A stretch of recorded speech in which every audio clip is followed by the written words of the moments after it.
কলকাতা দখল করতে না পেরে এখন বাংলাদেশের জনগণ নিজেদের এয়ারবেসকেই দখল করতে শুরু করে দিয়েছে। রিসেন্টলি একটা খুবই শকিং ঘটনা ঘটেছে, যেখানে বাংলাদেশের বায়ুসেনার যে এয়ারবেস রয়েছে চট্টগ্রামে, তার ওপর ভয়ঙ্কর হামলা চালানো হয়েছে লোকাল জনগণের তরফ থেকে। এই হামলার পরিস্থিতি এতটা মারাত্মক খারাপ হয়ে উঠেছে যে বাংলাদেশের বায়ুসেনা এখন নিজেদের জনগণের ওপরেই পাল্টা আক্রমণ চালাতে শুরু করে দিয়েছে, যাতে আপাতত মিডিয়াতে যে খবর এসেছে তাতে একজন বাংলাদেশি যুবককে খতম করে দিয়েছে ওদের সেনা।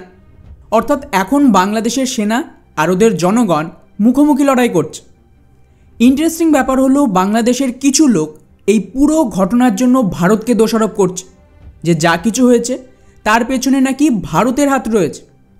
বাংলাদেশের সোশ্যাল মিডিয়া এবং কিছু খবরের চ্যানেলগুলোর একটা নতুন প্রোপাগান্ডা শুরু হয়েছে, যেখানে ওরা দাবি করছে যে মাত্র কয়েকদিন আগে প্রাইম মিনিস্টার নরেন্দ্র মোদী ট্রাম্পের সাথে দেখা করে, যেখানে ডোনাল্ড ট্রাম্প ওপেনলি দাবি করেছিল যে বাংলাদেশকে ওরা ভারতকে হ্যান্ড ওভার করে দিচ্ছে, আর প্রধানমন্ত্রী যা চায় বাংলাদেশে করতে পারে।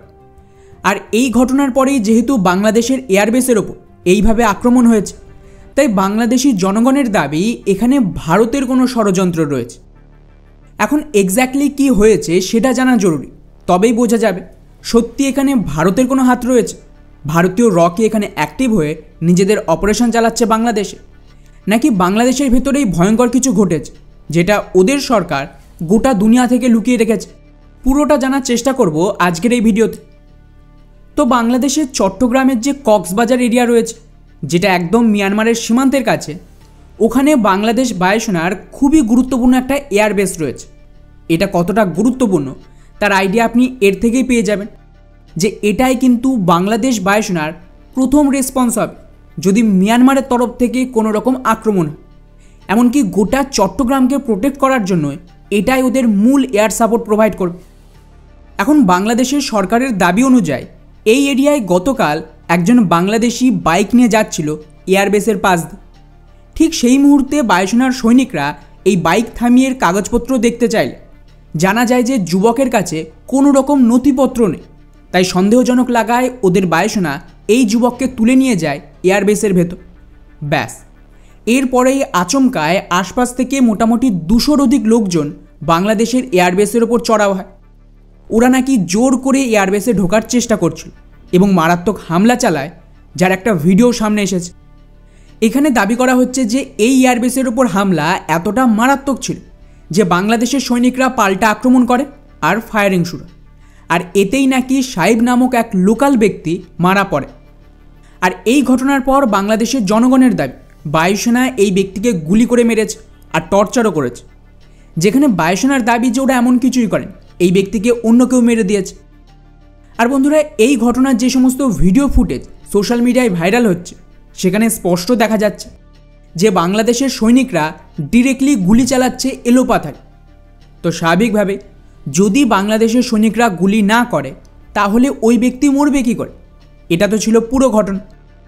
এখন প্রশ্ন আসছে যে আচমকায় বাংলাদেশের জনগণ নিজেদের বায়ুসেনার ওপর কেন আক্রমণ করতে যাবে? তো এখানে 2-3টে থিওরি রয়েছে। প্রথমত, এই কক্সবাজার এরিয়া রোহিঙ্গা মুসলমানদের খুব বেশি ভিড় রয়েছে, তো হতে পারে যারা আক্রমণ করেছে তারা রোহিঙ্গা মুসলিম বা এদেরকে কেউ ব্যবহার করেছে। দ্বিতীয় থিওরি রয়েছে, যেখানে কিছু লোকাল জার্নালিস্টদের দাবি বাংলাদেশের বায়ুসেনা জোর করে আশেপাশের জনগণকে সরিয়ে ওদের জমি দখল করছে এবং এর বিরুদ্ধেই মানুষের ক্ষোভ ছিল, আর লোকাল জনগণ ওদের ওপর আক্রমণ করে। তৃতীয় থিওরি রয়েছে আরাকান আর্মিকে নিয়ে, যেখানে দাবি করা হচ্ছে হতে পারে আরাকান আর্মি সিভিলিয়ান সেজে এই চট্টগ্রামের এরিয়ায় ঢুকে পড়েছে এবং ওরাই বাংলাদেশের এয়ারবেস দখলের চেষ্টা করছে। আর এই 3টে থিওরিতেই বাংলাদেশের একটা বড় অংশ ভারতকে দায়ী করছে, যে ভারত নাকি এই রোহিঙ্গা মুসলিম অথবা আরাকান আর্মি অথবা লোকাল লোকেদের কাজে লাগিয়ে এই ধরনের হামলা করাচ্ছে, যাতে গৃহযুদ্ধের পরিস্থিতি তৈরি হোক। এখন টু বি অনেস্ট, বাংলাদেশে অলরেডি গৃহযুদ্ধ হচ্ছে গোটা দেশ জুড়ে, ভারতের নতুন করে কিছু করানোরই দরকার নেই। বাকি রইল এই ঘটনা। তো আমি বহুদিন আগে একটা কথা বলেছিলাম যে বাংলাদেশ বিক্রি হয়ে গেছে। শেখ হাসিনা সরানোর কারণ এটা নয় যে বাংলাদেশ স্বাধীন হলো, এর কারণ হলো যে ইউক্রেনের মতন ওদের যা কিছু রয়েছে সেটার দখল নেওয়া হলো। যে আমেরিকা এতদিন ইউক্রেনের হয়ে লড়ছিল, আজ ইউনাইটেড নেশনসে রাশিয়ার হয়ে ভোটিং করেছে এবং ইউক্রেনের বিরুদ্ধে ভোট করেছে। মানে ভাবতে পারছেন? এবার ভাবুন যে ওরা বাংলাদেশকে ছেড়ে দেবে। ভারতের সাথে ডিল হয়ে গেছে, যার আন্ডারে বাংলাদেশের ইকোনমি ধীরে ধীরে ডুবে যাচ্ছে। এবার ধীরে ধীরে গোটা দেশ এইভাবেই ধ্বংস হবে। ওরা ভাবতেও পারছে না যে ওটা এখন জিওপলিটিক্সের গ্রাউন্ড, এবং ওদের সম্পূর্ণ ধ্বংস না করা পর্যন্ত এটা থামবে না। এখন তো সবে শুরু, দেখতে থাকুন আগে আর কি হয়। আরও নাও ভারতের সাথে পাঙ্গা।